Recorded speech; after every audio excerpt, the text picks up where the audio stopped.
Bismillahirrahmanirrahim. Assalamualaikum warahmatullahi wabarakatuh. Saya Muhammad Abdul Hasim Sadi, kelas A, NPM 2131100045.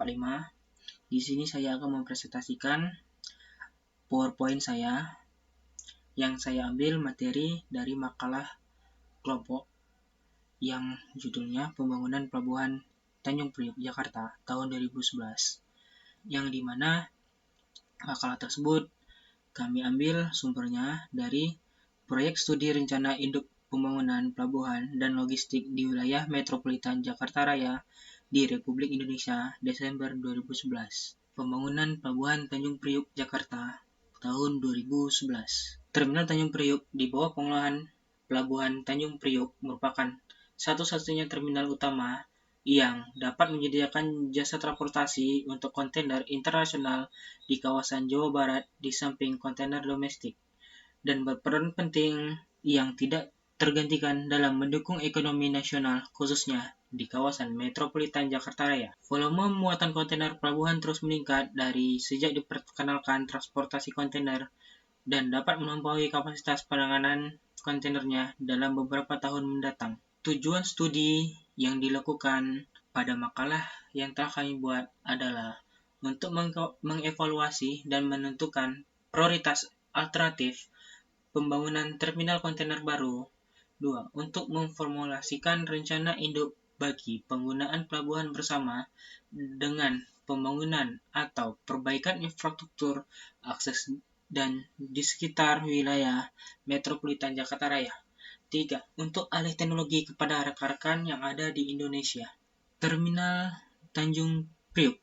Pelabuhan Tanjung Priok dikelola oleh Otoritas Pelabuhan dan secara geografis terletak di sepanjang pantai utara di Provinsi Banten sampai dengan Provinsi DKI Jakarta dan Provinsi Jawa Barat. Volume kargo yang melalui Terminal Tanjung Priok terus meningkat dari tahun ke tahun hingga mencapai 3,8 juta TEU kontainer atau 2,7 juta TEU kontainer internasional dan 1,1 juta TEU kontainer domestik, dan mencapai 27,2 juta ton di tahun 2009 dengan laju peningkatan per tahun berturut-turut 7,6% dan 2,7% selama kurun waktu 15 tahun.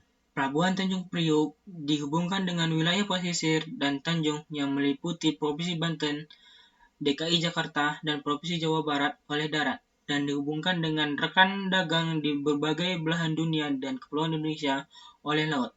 Banyak kawasan industri di mana industri manufaktur sebagai kendaraan, peralatan listrik, dan kimia murni beroperasi di lokasi dan dalam pelabuhan pesisir di sepanjang jalan tol dari berbagai jurusan yang ada dari pusat Jakarta.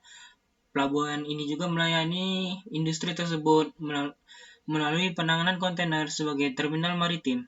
Pelabuhan ini juga melayani industri berat seperti pabrik semen dan baja. Selain industri makanan seperti tepung terigu dan minyak kelapa mentah, dengan menangani muatan pelabuhan terminal maritim yang terhubung dengan kepulauan Indonesia melalui rute laut. Selain itu, pelabuhan ini juga melayani penyediaan barang kebutuhan sehari-hari untuk metropolitan Jakarta dengan menangani terutama kontainer di terminal maritimnya. Jadi, pelabuhan ini mempunyai kontribusi yang besar terhadap aktivitas ekonomi bagi pelabuhan utama di kawasan metropolitan Jakarta. Namun demikian, pelabuhan ini mempunyai kendala dan kekurangan berikut yang perlu diatasi digunakan melalui harapan-harapan yang disebut di atas. Kurangnya sarana pelabuhan termasuk jumlah tambahan kapal, halaman pelabuhan, peralatan penanganan muatan, kurangnya kedalaman air dan luas basin untuk kapal bergerak arah. Harusnya untuk kontainer internasional dan kapal tanker produksi minyak. Macet yang luar biasa pada jalan akses di pelabuhan yang mengakibatkan penundaan terhadap transportasi kontainer internasional. Beban lingkungan terhadap wilayah perkantoran di sekitar Terminal Tanjung Priok dikarenakan aktivitas pelabuhan seperti bertebarannya debu muatan yang meliputi batu bara dan pasir.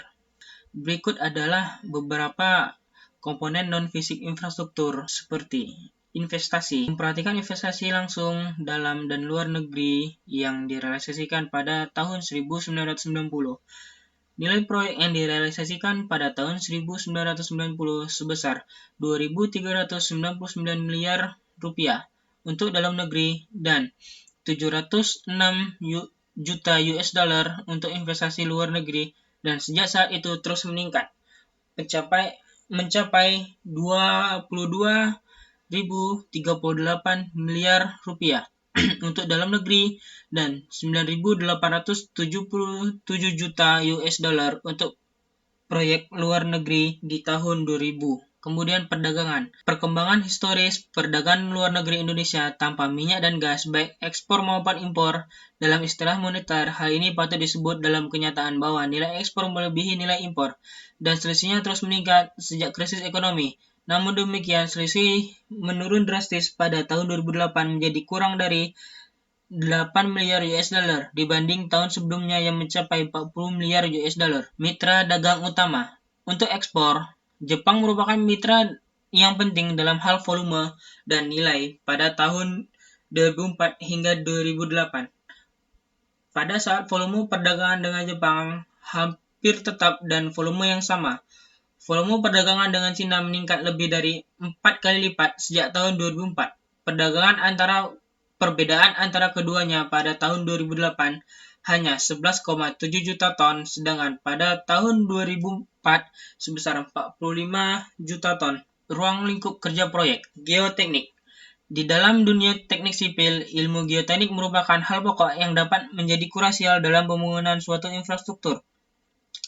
Tanpa ilmu ini, dapat dipastikan bahwa suatu infrastruktur tidak dapat berdiri dengan kokoh, karena geoteknik merupakan cabang ilmu teknik sipil yang mempelajari ilmu tanah di mana di dalam ilmu ini akan dipelajari kemampuan tanah menahan beban yang ada di atasnya, sehingga pembangunan infrastruktur yang direncanakan sebaik mungkin agar dapat berdiri kokoh sesuai umur yang direncanakan.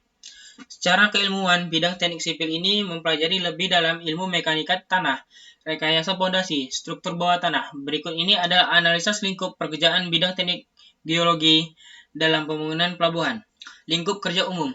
1. Pembuatan skema akses kereta api ke Terminal Cimalaya. 2. Penataan ruang.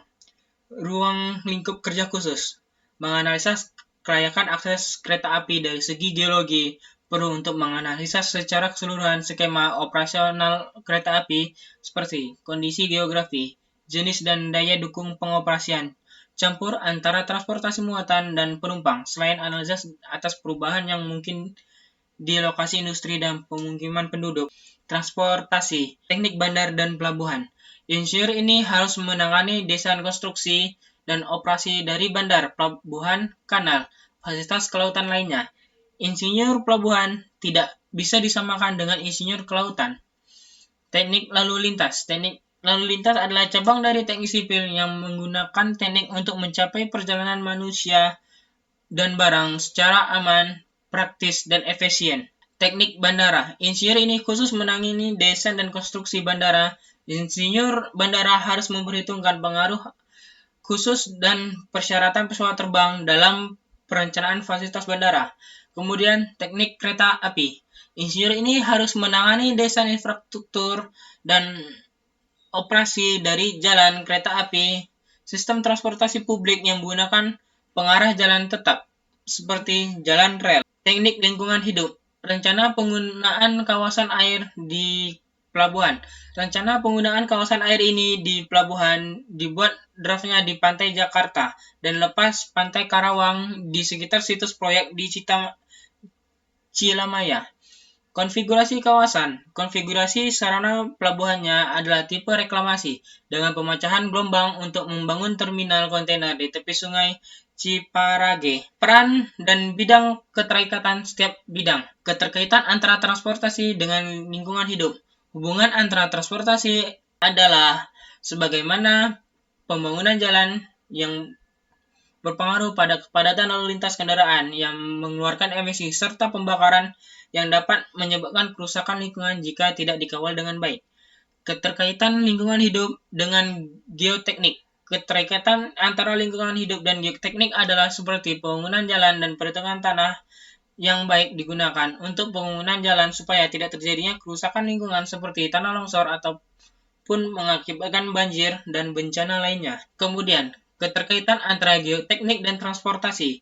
Uji pengetesan bahan jalan seperti agregat, tanah, batuan, dan aspal untuk mendukung perencanaan, pelaksanaan, dan evaluasi jalan. Sekian laporan PowerPoint yang saya buat. Saya harap dapat kritik dan saran untuk perkembangan lebih baik pada masa hadapan. Jika ada kesalahan, saya mohon maaf. Saya akhiri. Wassalamualaikum warahmatullahi wabarakatuh.